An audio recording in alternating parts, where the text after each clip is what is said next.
muri budget y'igihugu ahantu ubona muri investissement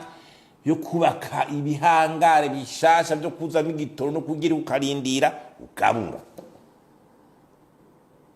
ngabo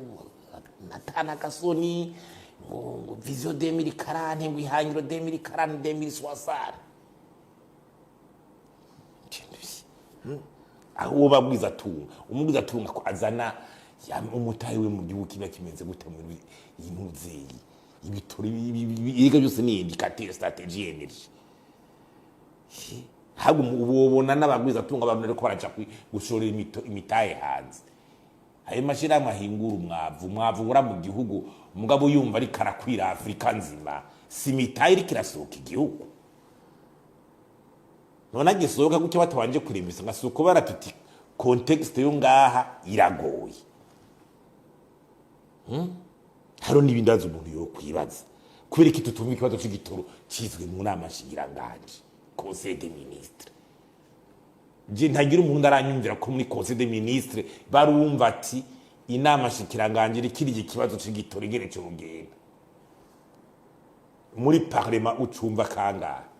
mu nama nshinga amateka mu nama nkenguza amateka inama nkenguza amateka kwihora yinanata ikabaza inda nayo nisubire basigabaza tumaze gusaba kenshi ko inama des acteurs y'abantu benshi bokwirwa n'ico kibazo bacicarire tukivugire hamwe mugabo baranyegera abantu bari iyo nama kwitaba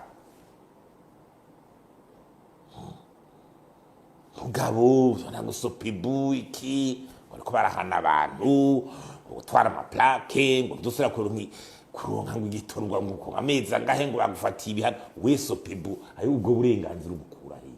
urongoye sopebu wewe ubuze umurundi kugura igitoro nkandi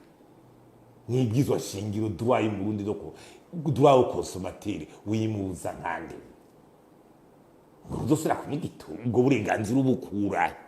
ngo yagiye gutonda none agire gute abantu buzi barata umwanya abiri baragita ama stress bakirirwa baratonze bagira ikibagarira iby'igitoro gusa bagira gute akazi karataka uri umwanya utakara ningo nacu uvuze